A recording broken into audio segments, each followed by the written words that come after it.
मुझे और मेरे परिवार को माफ कर देना। शायद गलती हमारी होगी कि इतने दिनों में हम आपका विश्वास नहीं जीत पाए। अब हम इस घर को छोड़कर हमेशा हमेशा के लिए जा रहे हैं। हम अपना एक नया जीवन शुरू करेंगे। कल के एपिसोड में आपने देखा कि कैसे दीवार तोड़ के अंजलि को बचाया गया, बच्चों ने और एक औरत ने। उसके बाद वहाँ से तो बच गई, मगर फिर दोबारा बीरवी देवी ने उस पर हमला किया है।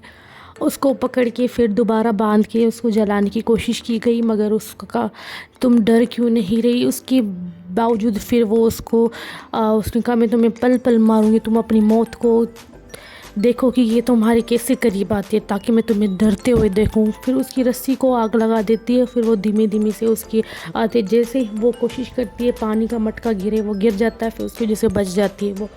वो भागती है वहाँ से, भाग कर यश और ऋचा की शादी रोकने के लिए आती है। वो आखिरी फेरा, ऋचा और यश की शादी पूरी होने वाली थी, लास्ट फेरा था, तो अंजलि आ जाती है। उसके बाद बाऊजी उसको बोलती है कि नहीं, तुम शादी नहीं रोक सकती, क्योंकि तुम्हारी और यश का बिल्कुल रिश्ता नहीं है, क्योंकि तुम उन्हें तलाक देती थी। फिर उसको याद आता है कि मैंने तलाक दी थी, मगर फिर वो देखती है धागे पर। वो सोचती है कि धागा क्यों बंधा हुआ है। फिर समझ जाती है कि मेरा भी हाथों में ही धागा बंधा हुआ था, क्योंकि मेरे देवी ने जादू किया था, उसके जिससे मैं उसके वश में आ गई थी। मुझे लगता है यश भी उसके वश में। फिर उसका धागा तोड़ देती है। जैसे ही धागा तोड़ती है, यश गिर जाता है, बेहोश हो जाता है। उसके बाद उसको होश आता है। फिर सारी सच्चाई बताती है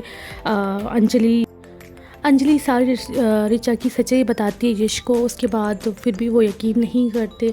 फिर उसके बाद ऋचा की मुंह से खुद ही निकल जाता है कि पंडित जी को बोलते हैं कि नहीं, मैं प्रेग्नेंट नहीं हूँ, मेरी शादी करवाओ। क्योंकि पंडित जी बोलते हैं कि क्योंकि एक गर्भवती की शादी नहीं हो सकती, क्योंकि उसके बच्चे के भी फेरे हो जाते हैं। ये आपने मुझसे बहुत बड़ा गुनाह होने से बचा दिया। इसी वजह से वो ऐसा कहते, तो इसी वजह से बौखला जाती है ऋचा। इसी वजह से वो ये बोलती है कि नहीं, मैं प्रेग्नेंट नहीं हूँ, शादी करवाओ यश से। तो इसी वजह से सारी सच्चाई सबको पता चलती है। और उसके बाद वो यश को ये भी बताती है कि मेरी रिपोर्ट इसने गलत बनवाई थी, कि मैं प्रेग्नेंट नहीं हो सकती।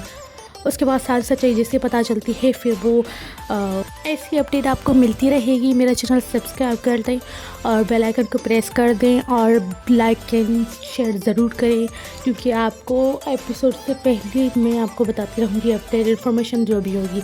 थैंक यू, अल्लाह हाफिज़।